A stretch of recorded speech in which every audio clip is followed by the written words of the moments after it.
My wife cheated with my brother. And my family took her side. I should have died in that crash. That's what the doctors said. That's what my team believed. And for a while, that's what I thought too. But I survived. I clawed my way back from the edge of death. Through the surgeries, the pain, the endless nights in rehab. I told myself it would all be worth it once I got home. Back to the life I'd left behind. I was wrong. When I finally stepped through the front door of my house, I expected relief, comfort. Instead, something felt off. At first, I blamed it on the exhaustion, the pain meds, maybe even the way my body still felt like it didn't belong to me. But as I looked around, as I saw the way my wife smiled, tight-lipped, distant, I knew something was wrong. My parents were there too.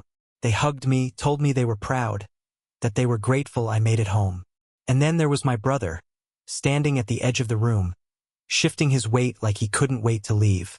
I forced a smile, pretending I didn't notice how he wouldn't meet my eyes. The first red flag should have been the way my wife barely touched me. She hugged me, but it was quick, impersonal, like I was a guest in my own home. I chalked it up to nerves, to my injuries. Maybe she was afraid of hurting me. But the second red flag? That was harder to ignore. I was still too weak to climb stairs, so I had to stay in the guest room downstairs. I assumed my wife would move down with me. She didn't. She stayed in our bedroom. And my brother? He wasn't staying at his own place. He was upstairs in the room next to hers. That night, I lay awake, staring at the ceiling, trying to make sense of it.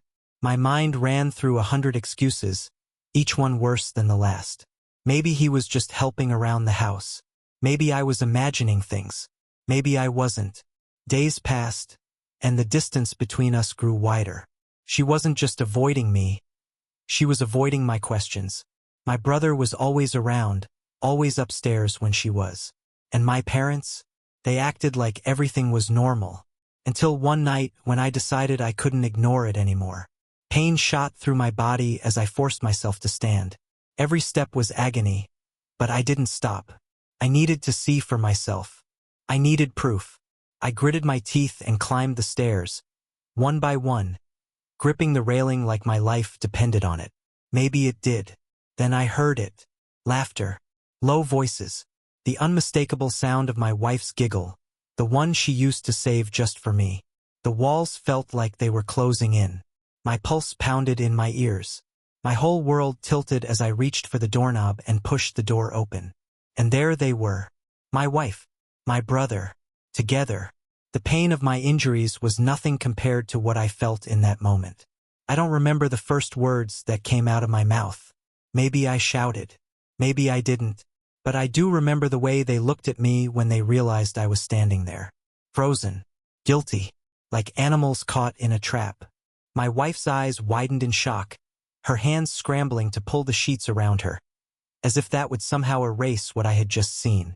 My brother, he didn't even bother covering himself at first. He just stared at me, his face shifting from surprise to something darker, something I couldn't quite place. Guilt? No, it wasn't guilt. It was annoyance. Like I was the problem in this situation. Like I was the one who had done something wrong. I took a step forward, my legs screaming in pain, but I didn't care. Every ounce of strength I had left was fueling my rage, the kind of rage that makes your hands shake, that tightens your chest until it feels like you might explode. What the hell is this? I demanded, my voice barely more than a growl. How long? She didn't answer. She just sat there, shaking her head, eyes darting to my brother like she expected him to fix this.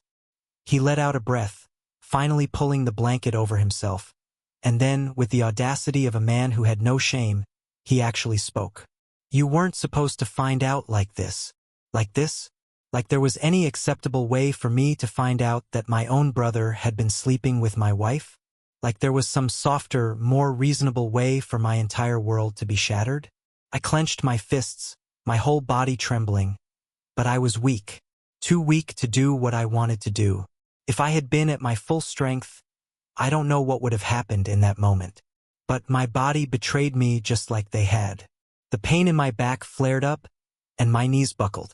I had to grab the door frame just to keep from collapsing. My wife, no, not my wife. Not anymore. She finally found her voice. You don't understand, she whispered. It just happened. It just happened. I let out a dry, humorless laugh, shaking my head. It just happened? I repeated, my voice dripping with disbelief. What, you just tripped and landed on my brother? She flinched, tears filling her eyes, but I didn't care. I didn't care how upset she was. I didn't care if she cried. I didn't care about anything in that moment except the fact that I had given my life for her, sacrificed my body, my future, my health, and this was how she repaid me. My brother stood up, running a hand through his hair like this was some kind of inconvenience for him. Look, man, he started, his voice calm, too calm, like he had rehearsed this in his head. I know this looks bad, but we never wanted to hurt you. I couldn't take it anymore. I lunged, or at least I tried to. My body wasn't ready for it. My injuries held me back. I barely made it 2 steps before my back seized up, sending a lightning bolt of pain through my spine, forcing me to my knees. My brother moved fast, too fast for me to react. His hands were on my shoulders, shoving me back down, pressing me into the floor. Don't do this, he muttered. You're not in any condition. I swung at him anyway, my fist connected, but weakly, glancing off his jaw. He barely even reacted. Instead, his grip tightened, and the next thing I knew, I was on my back, my whole body screaming in agony. You need to calm down, he said, his voice lower now, firmer. A warning. I couldn't move. The pain was unbearable. I lay there, breathing hard, staring up at the ceiling, my own brother standing over me like I was nothing. My wife didn't even try to help me. She just sat there, watching, like she didn't recognize me anymore. That's when it hit me. This wasn't just some mistake. This wasn't something new, something that had just started while I was away. No, this had been going on for a long time. Long enough for them to be comfortable with it. Long enough for my brother to have the confidence to stand over me like he was the one who belonged in this house. I should have seen the signs, the distance, the way she avoided my touch, the way my brother suddenly became a permanent fixture in our home, the way my parents acted like nothing was wrong. They knew. They all knew. The realization made me sick. My breathing was ragged, my vision swimming from the pain, but I forced myself to look at them. Get out, I rasped. My wife frowned, shaking her head. This is our home, she said quietly. We need to talk about this. I let out another laugh, bitter and sharp. There's nothing to talk about. Get out. My brother sighed, rubbing the side of his face where I had barely managed to hit him. You need to be reasonable about this. Reasonable. I wanted to scream. Instead, I clenched my jaw, pushing myself up with every ounce of strength I had left. My whole body protested, my back threatening to give out completely, but I forced myself to my feet. I swayed, but I didn't fall. I wouldn't let myself fall. Not in front of them. You think you can just do this to me? I said, my voice shaking with rage. You think you can betray me and still stand here and talk about being reasonable? Neither of them answered. I took a slow, shaky breath. Fine. If you won't leave, I will. I turned, forcing myself to move, to make it to the door before the pain caught up with me again. I needed to get out of that house. Away from them. Away from everything. But as I reached for the doorknob, my brother's voice stopped me cold. You're not going anywhere. I turned my head slightly, just enough to see his face. His jaw was set, his expression hard, almost smug. That's when I understood. This wasn't just about my wife. This wasn't just about an affair. This was about taking everything from me. My home, my family, my life, and I was walking straight into their trap. I stood there, gripping the doorknob, my pulse thundering in my ears. My brother's words hung in the air, thick and suffocating. You're not going anywhere. It wasn't just a statement, it was a warning, a challenge. He was daring me to try, daring me to fight back, knowing full well that I was in no condition to do so. My whole body screamed in protest, but I clenched my jaw and forced myself to stand tall. I turned, meeting his gaze. His expression was calm, too calm, like he had already won. Like this was just a formality, like I was just some loose end that needed to be tied up. My wife? No, I had to stop thinking of her as that. She still sat on the bed, wrapped in sheets that now felt like a crime scene. Her eyes darted between us, nervous, uncertain, but she said nothing. She wasn't going to defend me. She wasn't going to beg for forgiveness. She had made her choice, and it wasn't me. I felt the betrayal settle deep in my bones, heavier than any weight I had ever carried. But anger kept me upright. Anger pushed me forward. "Get out of my way," I said, my voice low, controlled, but filled with more fury than I had ever felt in my life. My brother didn't move. He just folded his arms across his chest, tilting his head slightly, like he was studying me. "And go where?" he asked, his tone mocking. "You can't even walk up a flight of stairs without nearly passing out. You think you're in any condition to storm out of here?" He wasn't wrong. My legs still trembled from the effort of making it upstairs, and my back was on fire. I had pushed too hard too fast, and now I was paying the price. But I wasn't going to back down. Not to him. Not to them. I took another step forward, swallowing the pain. "I don't care where I go," I said, "as long as it's away from this. Away from you." My wife, finally spoke up. "Just stop," she said, her voice sharp, like I was the one making a scene. "You're making this worse." I laughed. Couldn't help it. It was hollow, humorless, and filled with pure disbelief. I was making this worse? I was the problem? Not the fact that she had been sleeping with my brother while I was out risking my life?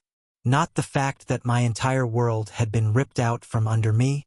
I shook my head, looking at her like I was seeing her for the first time. "How long?" I asked. My voice was quiet, but it cut through the room like a blade. She swallowed hard, avoiding my eyes. "It's not." "How long?" Silence. Then my brother let out a breath and shrugged. "A while," he admitted, and there it was. No hesitation, no guilt, just a casual confirmation that my marriage had been a lie for who knows how long. I wanted to hit him. I wanted to destroy him, but I was too weak, and that fact ate away at me worse than anything else. My hands curled into fists, nails digging into my palms. "So what?" I asked. "You two just decided to play house while I was gone? Figured I wouldn't come back, so why not?" My wife, looked away, guilt flickering across her face for the first time. "It wasn't like that," she muttered. I took another step forward, forcing her to look at me. "Then what was it like? Explain it to me. Make me understand, because right now all I see is the woman I loved stabbing me in the back with the one person in this world who was supposed to have my back." She opened her mouth, then closed it. No words, because there were no words that could make this right. I turned back to my brother, the man I had grown up with, the man I had trusted with everything. "And you," I said, "what's your excuse?" He didn't flinch. He didn't even look sorry. If anything, he looked bored.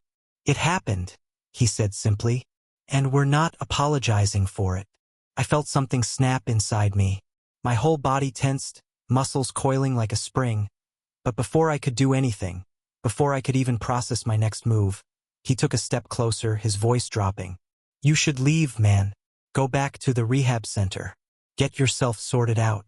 You don't belong here anymore." I stared at him, trying to wrap my head around what he was saying, what he was implying. They weren't just cheating. They were taking my life.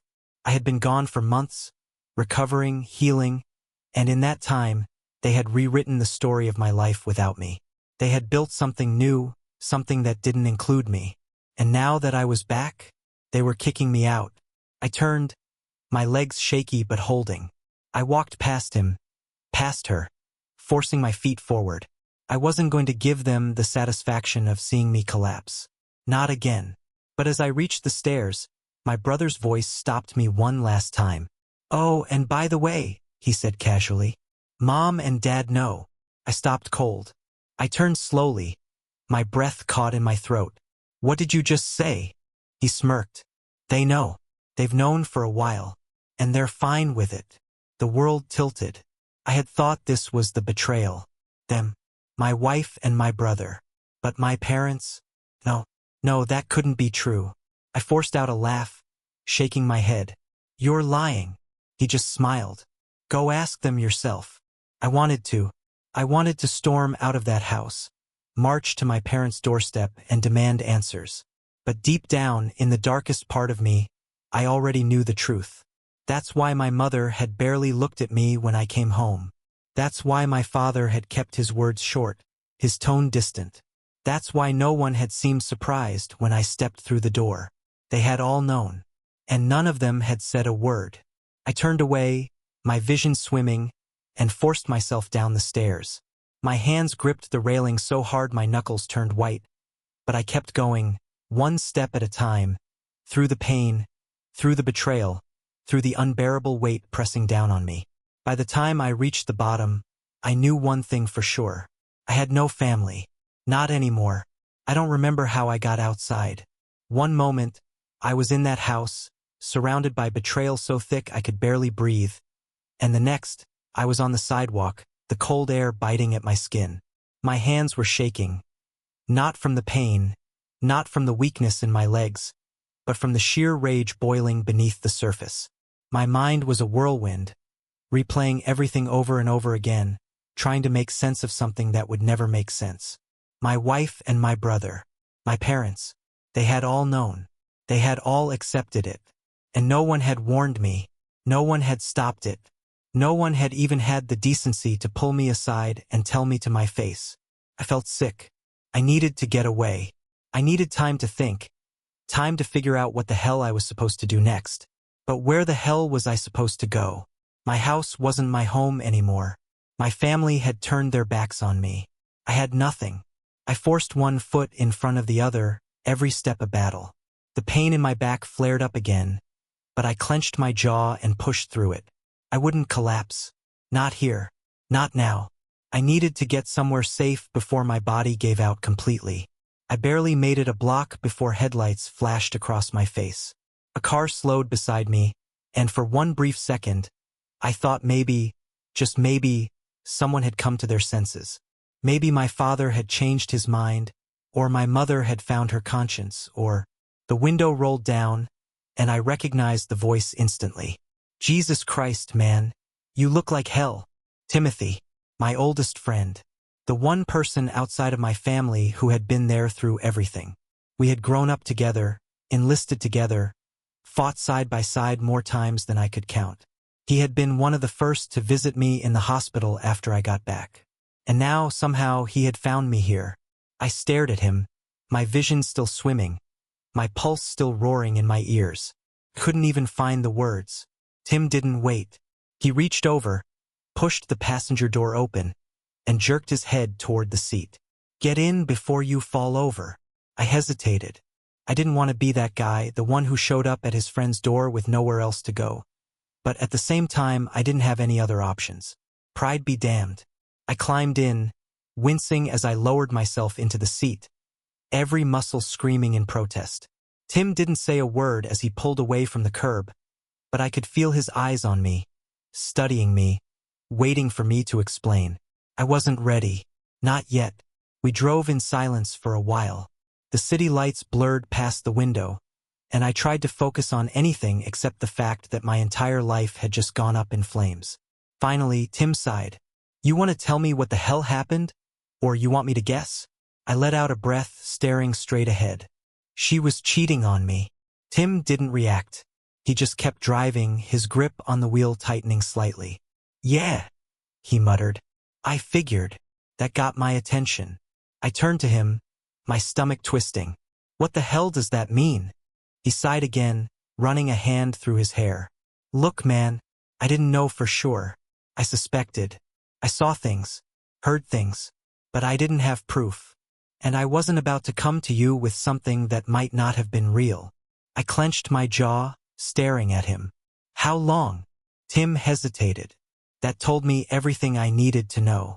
Before you left, he admitted finally. I saw them together a couple times. Nothing obvious, but it didn't sit right with me. The way they looked at each other, the way they talked when they thought no one was paying attention. I don't know, man. It just felt wrong. I turned back to the window, my whole body tense. "And you didn't tell me? You were about to deploy," he shot back. "What was I supposed to do? Drop that on you right before you shipped out? You already had enough on your plate." I knew he was right. I knew he had probably done what he thought was best. But it didn't make the betrayal sting any less. "Who else knew?" I asked. Tim was quiet for a long moment. Then finally he answered. "Your parents." I let out a bitter laugh, shaking my head. "Figures." Tim didn't try to sugarcoat it. "They covered for them, man. I don't know why, and I don't know what they were thinking, but they did. I tried to talk to your dad once, asked him what was going on, and he just brushed me off. Told me to stay out of family business." I felt the rage flare up again, hot and suffocating. My own father had brushed it off. Acted like my marriage, my life, was just some minor inconvenience that didn't need to be addressed. I clenched my fists, my nails digging into my palms. "They were waiting for me to come back broken," I muttered. "Weak, so they could just push me out of the way." Tim didn't argue, which meant he agreed. Silence settled between us again, heavy and suffocating. The reality of the situation was starting to sink in. I had nothing. No home, no family, no plan. Tim pulled into the parking lot of his apartment complex, killing the engine. He turned to me, his expression unreadable. "You can crash here for as long as you need," he said. "But you need a game plan." I exhaled slowly. "Yeah, a real one," he added. "Not just storming back there and punching your brother in the face. As much as I'd love to see that, it's not gonna fix anything." I looked at him, my jaw tightening. "I'm not going back," I said. "Not yet. Not until I have something better than a punch." Tim studied me for a long moment, then nodded. "Good." He opened his door, stepping out. I followed, every movement sending a fresh wave of pain through my body, but I forced myself to keep up. We took the elevator up, neither of us speaking. When we got inside, Tim gestured to the couch. "It's not much, but it beats sleeping on the street." I sat down slowly, letting out a sharp breath as my back protested. Tim disappeared into the kitchen, returning with a beer, which he handed to me without a word. I took it, staring at the floor. My mind was already racing. Tim was right. I needed a plan, and I had one. Revenge. Not the kind that landed me in prison. Not the kind that would give them the satisfaction of painting me as the villain. No, I needed something better. Something permanent. They thought they had won. They thought they had taken everything from me. But they had no idea what was coming. I didn't sleep that night. I lay on Tim's couch, staring at the ceiling, my mind a storm I couldn't calm. Every time I closed my eyes, I saw them. My wife and my brother, tangled together in my bed, in my house, looking at me like I was the one intruding. And my parents, the realization that they had known all along, that they had chosen to protect them instead of me, burned through me like acid. It wasn't just betrayal. It was complete erasure. They had decided that I no longer mattered, that my existence was an inconvenience to their perfect little world. And that was the moment I knew. This wasn't about anger anymore. It wasn't about the pain or the heartbreak. It was about something deeper, something darker. This was war. By the time the sun rose, I had a plan forming. Tim had been right about one thing. Punching my brother in the face wouldn't fix anything. No, I needed to destroy them in a way they wouldn't see coming. I needed to hit them where it hurt, take apart their lives piece by piece, until they had nothing left. I sat up slowly, groaning as the stiffness in my back reminded me that my body was still wrecked. But I didn't care. Pain didn't matter. Not anymore. Tim walked out of his bedroom, rubbing his face, his hair sticking up at odd angles. He took one look at me and sighed. "You didn't sleep, did you?" I shook my head. "Didn't need to." He grabbed a bottle of water from the fridge and tossed it to me. I caught it with stiff fingers, twisting the cap off and taking a long drink. My throat was dry, my body running on fumes, but my mind was sharp. Tim sat down across from me, watching me carefully. So, what's the plan? I exhaled slowly, resting the bottle on my knee. I need information. Tim raised an eyebrow. On what? I met his gaze. On them. My brother. My wife. My parents. I need to know everything. Tim leaned back, rubbing his jaw. That's a tall order. What exactly are you looking for? Leverage, I said. Weaknesses. Things they don't want getting out. I need to know where it hurts. Tim studied me for a long moment, then nodded. All right, I'll see what I can dig up. I knew he would. Tim had connections, people who owed him favors. If there was dirt to find, he'd find it. But that was only one piece of the puzzle. The other piece? That was mine to handle.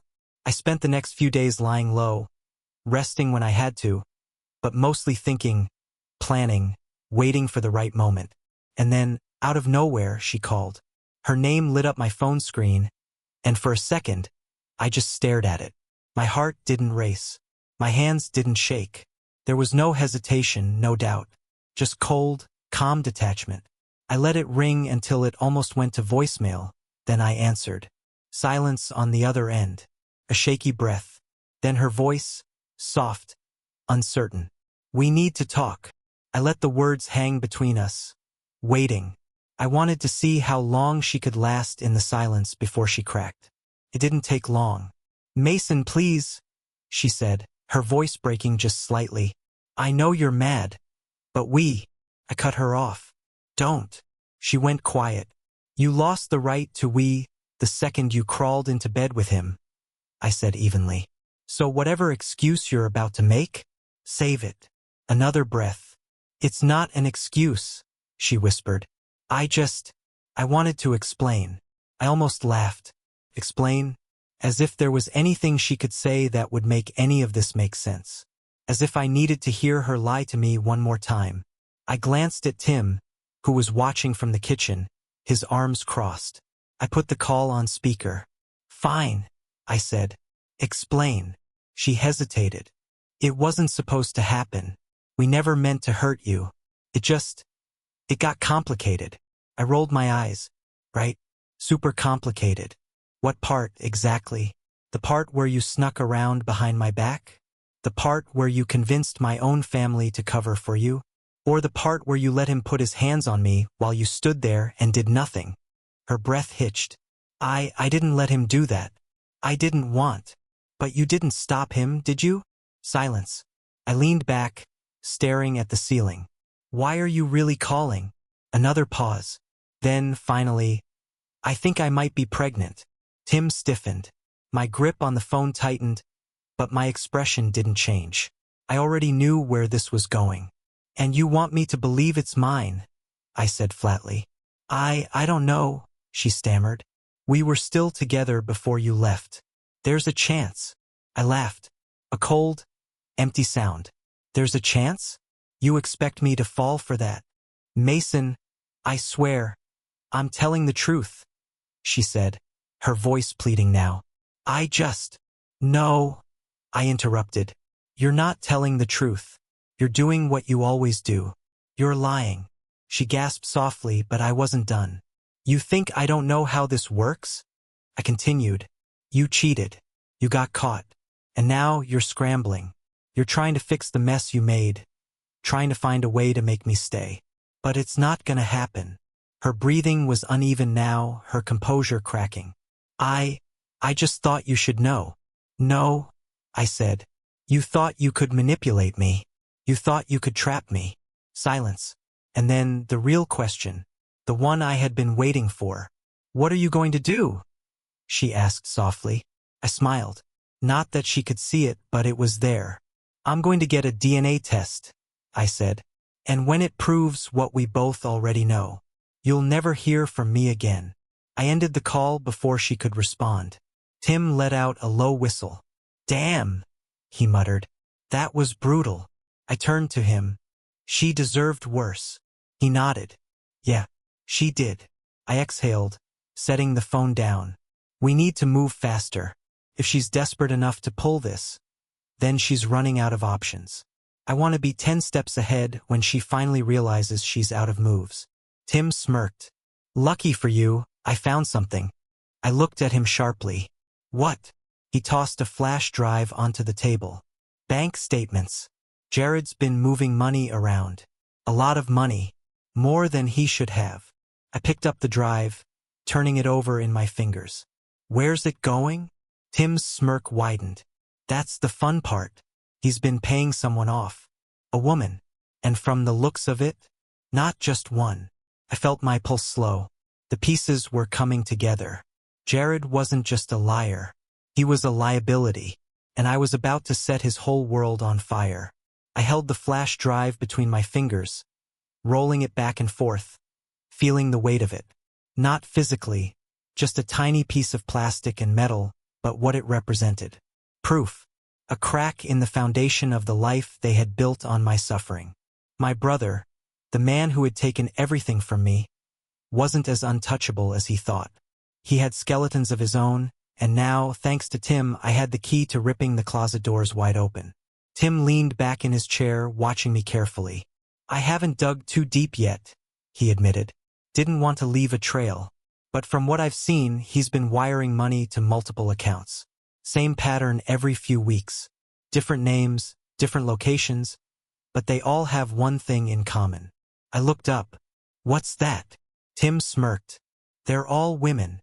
I raised an eyebrow. You think he's paying off escorts? Tim shook his head. I don't think so. Escorts take cash. These payments are clean, recurring. Like child support maybe, or hush money. That got my attention. My grip tightened on the flash drive. If Jared had been sneaking around with multiple women while pretending to play house with my wife, that was one thing. But if he had kids out there, kids he was keeping a secret, that was something entirely different. Do you have names? I asked. Tim nodded, pulling out his phone and swiping through his notes. A couple. Nothing solid yet. But I can dig deeper. I exhaled slowly, setting the flash drive down on the table. Do it. Tim gave me a look. And when I find something, I didn't hesitate. We burn him to the ground. The next few weeks were a blur. I let Tim handle the digging, while I focused on keeping my head down and my anger in check. It wasn't easy. Every time I thought about what they had done, what my family had allowed to happen, I felt that fire inside me, threatening to consume everything. But I couldn't let it. Not yet. The DNA test had come back exactly as I expected. The baby wasn't mine. Not that I had ever believed it was. But seeing it in black and white with zero doubt was still a small victory. The second the results hit my inbox, I forwarded them straight to my lawyer. Linda tried to call. I let it go to voicemail. A few minutes later, a text came through. Please, just talk to me. I deleted it without replying. She wasn't worth my breath. Instead, I focused on the real target. Jared. Tim had been right. The payments weren't for escorts. They were for kids. At least 2, maybe more. One was with a woman he had met while I was deployed, another with someone from his college years. Both women had stayed quiet, taking the money and keeping their distance. But the second Tim showed them the transaction history. They had plenty to say. One of them was done protecting him. Her name was Vanessa, and she had a 3-year-old son with Jared. A son he had never acknowledged, never visited, never even mentioned. She had been living off his payments, barely making ends meet, and she was angry. Angry enough to go public. I met her at a coffee shop, a quiet place off the beaten path, where no one would overhear our conversation. She sat across from me, arms crossed, eyes full of fire. I don't know who you are, she said. But if you have a way to make him pay for what he's done, I'm listening. I leaned back in my chair, studying her. She wasn't scared. She wasn't desperate. She was done. You said he never wanted to see the kid? I asked. She scoffed. Not once. He just wired the money and told me to keep my mouth shut. I tried to reach out, let him know his son deserved a father, but he blocked me. I nodded. Would you be willing to tell your story? She hesitated, biting her lip. You mean like, publicly? Yes. She exhaled slowly. I don't know. I mean, I want to, But I can't afford lawyers if he decides to fight back. I smiled. You won't need to. I'll take care of that. She studied me, skeptical. Why do you even care? What's he to you? I met her gaze. He's my brother. Her eyes widened slightly, then narrowed. And you want revenge? I nodded. She let out a low chuckle, shaking her head. Well, guess we have something in common. A week later, the first article dropped. A local news station picked up Vanessa's story. An exclusive interview, with documents backing up every word she said. It didn't take long for social media to get a hold of it. Jared's face was everywhere. Professional athlete hiding secret child? The headlines practically wrote themselves. Sponsors started pulling out. His team issued a vague statement, claiming they were investigating the matter. His social media accounts went dark. And then the second article dropped. Another woman, another kid, this time from when Jared was in college. A woman he had ghosted after she got pregnant, leaving her to figure it out on her own. She had stayed quiet for years. Until now, the internet exploded. Jared tried to fight it at first. His lawyer released a weak statement, denying the allegations, but then the DNA results came in. Both kids? There was no more denying it. No more covering it up. He was finished. The team dropped him. His contracts were voided. His sponsors vanished. And then came the best part. The money dried up. Without his career, without his endorsements, without the steady stream of income he had relied on to keep his secrets buried, he was drowning. The child support payments alone were enough to send him spiraling. And the lawsuits? Those were only just beginning. Linda tried to reach out to him. She begged him to fix things, to find a way out. But Jared was too busy trying to keep himself afloat. My parents? They went down with him. Their precious golden son had turned out to be a disgrace. And suddenly, all the people they had once looked down on, friends, neighbors, business partners, wanted nothing to do with them. My father lost business deals. My mother's social circle turned against her. Their house, the one I had grown up in, the one they had chosen to let Jared take over, it went on the market. They couldn't afford to keep it. Everything they had built came crumbling down. And I didn't lift a finger to stop it. I didn't have to. They had done it to themselves. I watched from a distance as the life they had stolen from me burned to the ground. And when the flames finally died out, when there was nothing left but ashes, I walked away, not broken, not beaten, but free. If you enjoyed this story, don't forget to like, subscribe, and hit the notification bell so you never miss a new upload.